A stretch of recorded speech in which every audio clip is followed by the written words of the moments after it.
Hey, Matt here. Welcome to Mob Street. Today, I'm out here with my 2021 TW200. It is time to get rid of the Dunlops, and we are going back to a stock rear tire, and this is the Shinko 244. I've already got the Shinko 241 over there. The reason I am swapping this out is this bad boy is flat. We are going to be using the Tusk adjustable height tire changer, because changing these by hands is definitely doable. It's not, you know, my most favorite way to go. So we're going to try this out and see how much it helps in changing a rear tire. So if you've wondered, hey, how do I change the tire on my TW200? Well, this video is for you, because that's exactly what we're going to be doing. So let's get after it. The first thing that we got to do, obviously, is get the rear tire off of there. Loosening your rear axle, sliding that forward so you can pull your chain off, and then with the drum brakes it just slides forward as well. As with the disc brake, I've got the Bradley rear disc kit on here, so it'd be really easy to take the tire off, so we won't go through that process. We got the rear tire off of the TW and on the stand there. Now, with the Tusk adjustable height stand, it does give you a good platform to work with. Downside, oh, that center shaft might be a little too short. If you put the chain side up, or excuse me, the sprocket side up. Where's our little wing nut? And this is just if you want to, you know, make the tire a little more sturdy on the stand. So there we go. And now we can still roll everything around.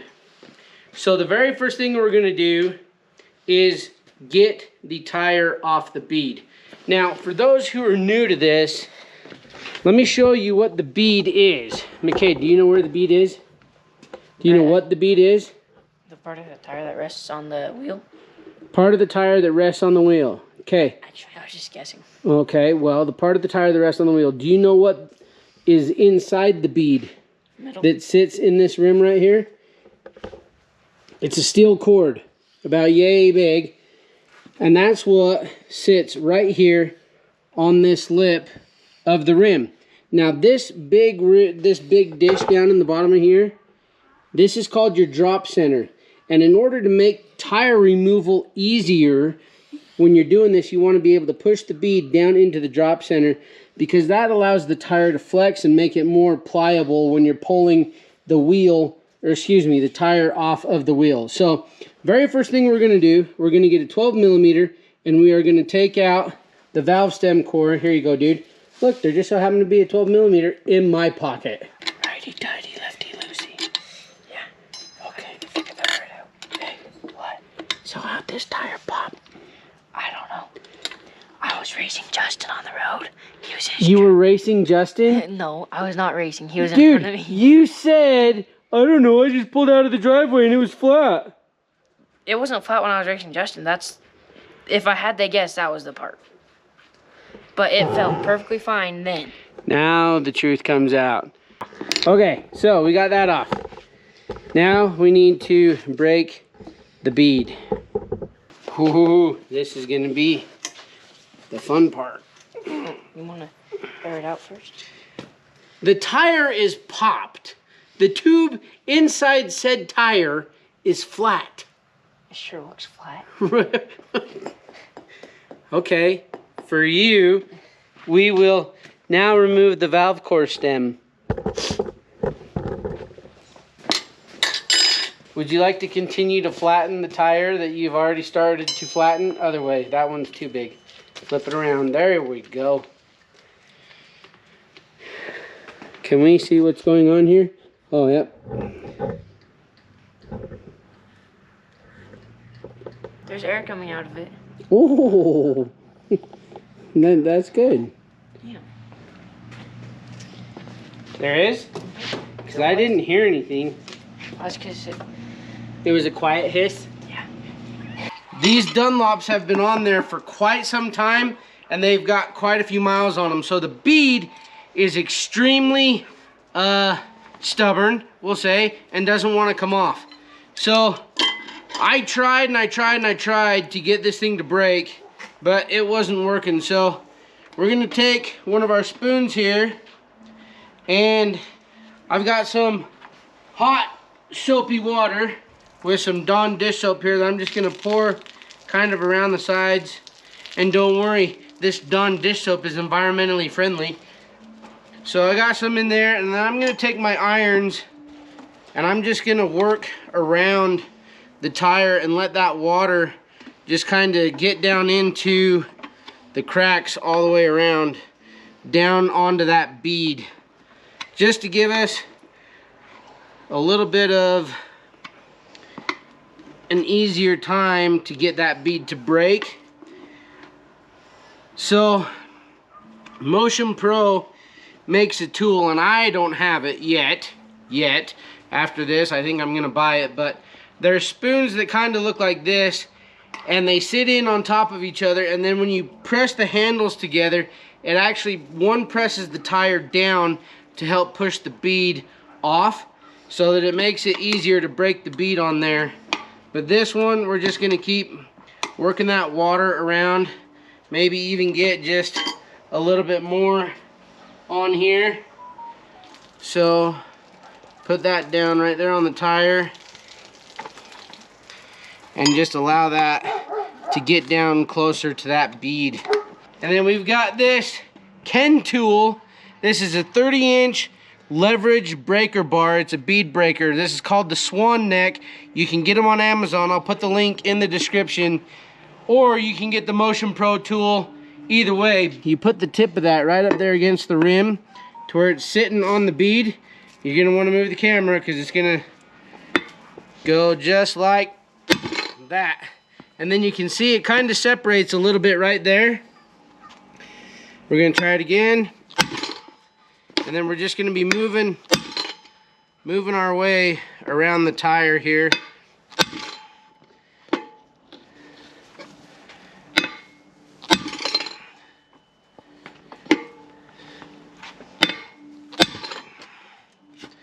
Come back here a little bit.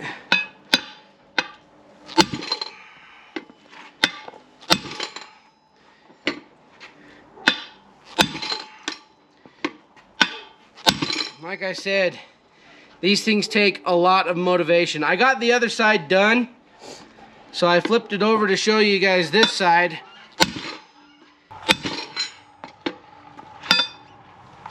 There we go. See right there? That is now off the bead. And then as we turn the rest of the tire, once you get that initial bead broken, the rest of it comes off pretty easy. See? Sometimes you can even just press down on it. There we go. Can you see? Press down on it and it just breaks. So that was one of the more stubborn beads I've ever worked on. I hope they're not all like that. Show you something I did wrong here. I do not recommend trying to take the tire off on the sprocket side, simply because those teeth are kind of sharp. Taking our valve stem core remover right here. Pull out our valve stem core. These cores are actually reusable, so if you're getting rid of the tube and you want to hang on to this thing, it's just that little core right there. Take our 12mm, remove our valve stem nut here, so that way if we go to pull the tire off, the tube can actually move around quite a bit. Let's just see if we can't loosen this tire up a bit. Oh, that one's almost off. Yep, just like that. That's a lot easier. It's way, the front tire is usually way easier than the rear tire to get off the bead. So that right there, that took the bead off on the front. Me with my brilliance, I thought I was recording and I wasn't. So we flipped the tire over, put it on the stand here, and then just went around and took the bead off of the wheel here. So one thing that you could do, take the palm of your hand, like just right here, and press down right there against the wheel, and that'll help break that tire off of that bead. So now one thing that's going to help in the removal of the tire is getting some, whether it be tire lube or even just like some hot soapy water to put around those edges, and then that way as you're pulling the tire up over the rim with the tools, it'll actually help in the removal, make it quite a bit easier to get that tire off of that rim.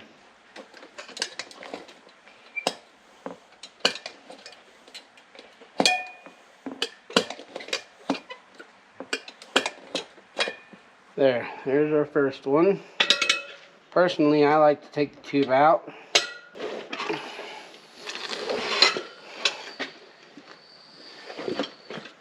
There we go.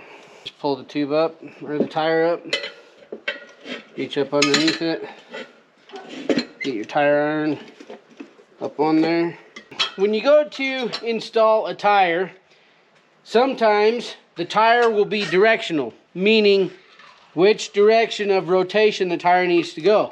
Now, with the Shinko 241 and the Shinko 244, there's really no direction that you need to focus on with the tread pattern on here, and there's no indicator on the side of the tire here telling us which way this tire needs to go. So, and again, to ease the installation, we are going to put some soapy water around the edge of this.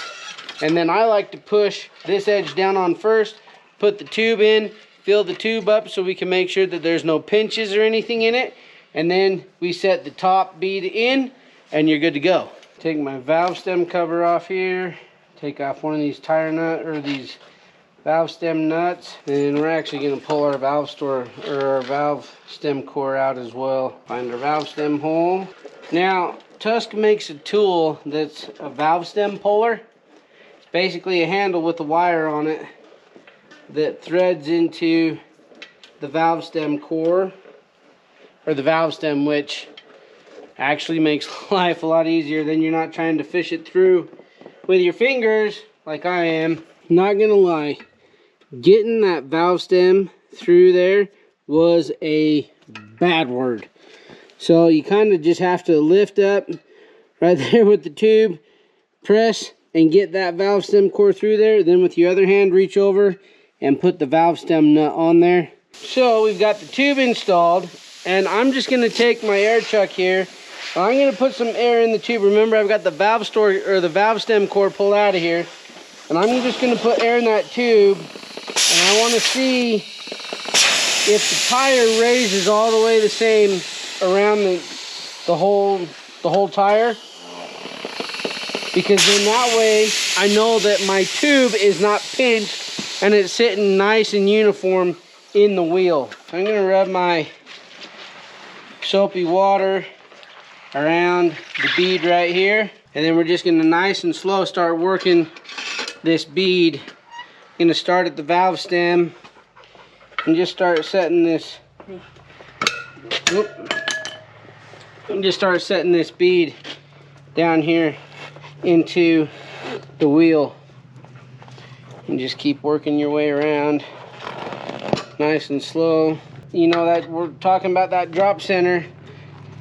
You want to keep that side over there down there in that center, because that allows the tire to flex the way that it's supposed to as you're trying to get it installed. I would not be surprised if I pinch my tube trying to get this thing into place. There we go. Probably not the best how to install your tire demonstration, but we finally got it done. We're gonna air up our tire. I'm gonna leave that valve stem core out just so I can get the bead to seat, and then we will install the valve stem core, this little guy right here, and put the proper pressure in the tire. Okay, here's what we're gonna do. I got the core out. Gonna put my air on. I'm gonna pump that up. Watch your hands.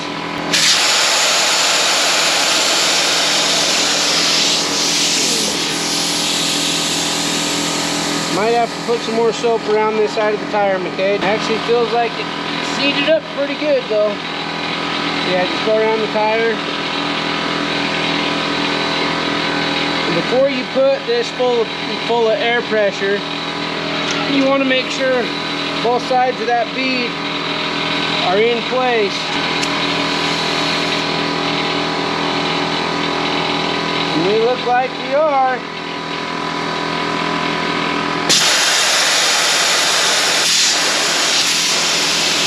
Yeah, looks pretty good. Gonna reinstall our valve stem core. Right there, put it to the pressure.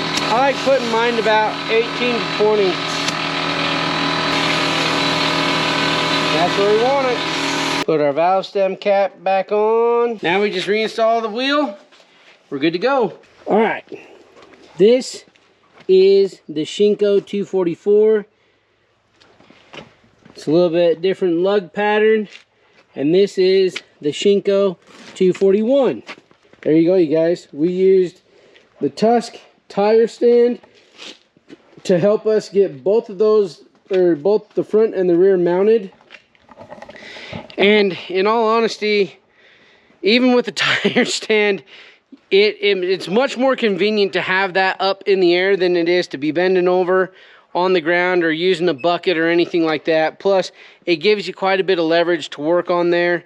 So other things that I would recommend with this video are the valve stem installation tool from Tusk. I'll put the link in the description. Also, the rim protectors are definitely something to have, and the tire spoons are worth having on here. Way better than a screwdriver. And then also the other thing that I would recommend is getting the bead breaking tool from Motion Pro. So I showed you that that Ken tool that we use, the bead breaker for the back of that one. The only downside to that is if you're not careful, you can run into the potential of bending your rim a little bit, which you don't want to do. So you can save yourself some money, get you those Motion Pro bead breaking tools. I'll put the links to all those, you know, in the description. If there's questions or comments, please put those down below. If I did this wrong and you know of a better way to do it, feel free to correct me however you want. I'm Matt, this is Mob Street. We'll see you in the next one.